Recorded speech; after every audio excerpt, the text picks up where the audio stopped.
ठाणे जिल्ह्याचा मी 3 वेळेला पालकमंत्री होतो. पण मी कधी असं म्हटलं नाही की म्हणजे ठाणे जिल्हा माझा आहे. माझा म्हणजे ठाणे जिल्हा आपला सगळ्यांचा आहे. आता देवेंद्रजी फडणवीस काय, एकनाथजी शिंदे काय, अजितदादा काय, आम्ही सगळे आता ते आमचे पुढारी आहेत. आम्ही त्यांच्याबरोबर काम करतो आणि हे सरकार थांबणार नाही. म्हणजे महाराष्ट्र थांबणार नाही, म्हणजे सरकार गतिमान, प्रकाशमान होईल. आता शेवटी कुठेतरी एखादा शब्द असा ट्विस्ट झाला की लगेच त्याला रंग, रूप चला. माझं म्हणणं की रशाला का त्या वादविवादामध्ये न जाता हे सरकार सगळ्यांचं आहे. माझं म्हणणं की उद्याला म्हणजे काल बावनकुळे साहेब बोलले ते 100% खरं आहे की उद्याला प्रत्येक शहरामध्ये सगळ्या पक्षाचे लोक गेले म्हणजे सत्ताधारी. उद्याला माझं म्हणणं नवी मुंबईमध्ये सुद्धा अजितदादा सुद्धा आले कधी, एकनाथजी शिंदे कधी आले. उद्याला प्रश्न असे की पालघरमध्ये गेले म्हणजे वसई, विरार, पालघर, डहाणू, तलासरी, विक्रमगड जायला पाहिजे. उद्याला त्यांच्याकडून 4 कामं होतील, माझ्याकडून 4 कामं होतील, म्हणजे अजितदादाकडून 4 कामं होतील, म्हणजे 12 कामं झाली. त्याच्यात काय कमी झालं का? नाही. आता मी उत्साहानं बोललो कार्यकर्त्यांना, शेवटी कार्यकर्त्यांना उत्साह देणं नेत्याचं कामच आहे.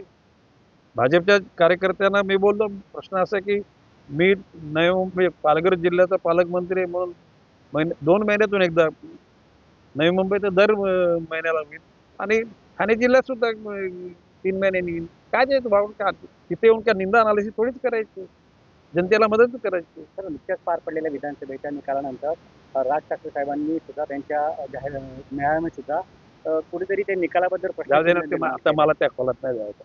असं आहे का प्रत्येकाच्या या सगळ्या गोष्टीकडे बघण्याचा दृष्टिकोन वेगळा आहे, प्रत्येकाची मतं वेगळी आहेत. ती कोणाची मतं खोडण्यामध्ये मला स्वारस्य नाही. आगरी समाजाचे नेते म्हणून कुठेतरी नाही, मी बघा मी सगळ्यांचा नेता आहे. गणेश तुमच्याकडे नाही नाही नाही ऐकून घ्या ना, लक्षात आलं का मी कोणाला मला स्पीकर लावलेलं नाही.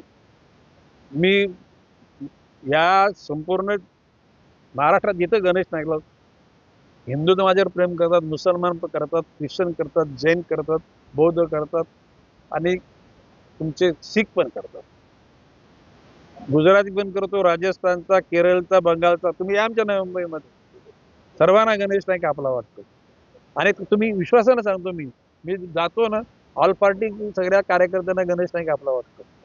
विश्वासाने तुम्हाला उबाट्याचे कार्यकर्ते सुद्धा मला भेटतात, आपुलकीने भेटतात. एकनाथजी शिंदेचे भेटतात, करतात आमचे मित्र पक्ष. त्या ठिकाणी शरद पवार साहेबांचे कार्यकर्ते भेटतात, अजितदादाचे भेटतात, काँग्रेसवाले भेटतात, भाजपवाले तर भेटतीलच. कारण उद्धवजी पण भेटतात. नाही, उद्धवजी नाही मला भेटले, नाही भेटले, मला नाही भेटले, ऐकला का. परंतु बाब अशी आहे की बघा द्वेषाने द्वेष वाढ. तुम्ही कोणाचं गुणगान करा नका करू, पण कोणाचं दुर्गुण हे बघा पूर्वीची लोकांनी सांगितलेलं की दुसऱ्याच्या दुर्गुणावर पांघरून घाला, एकांतात त्याला त्याची जाणीव करून द्या, समाजासमोर त्याची बेइज्जत करू नका. शेवटी याच्यातून सगळ्यांचीच मग बेइज्जत होते.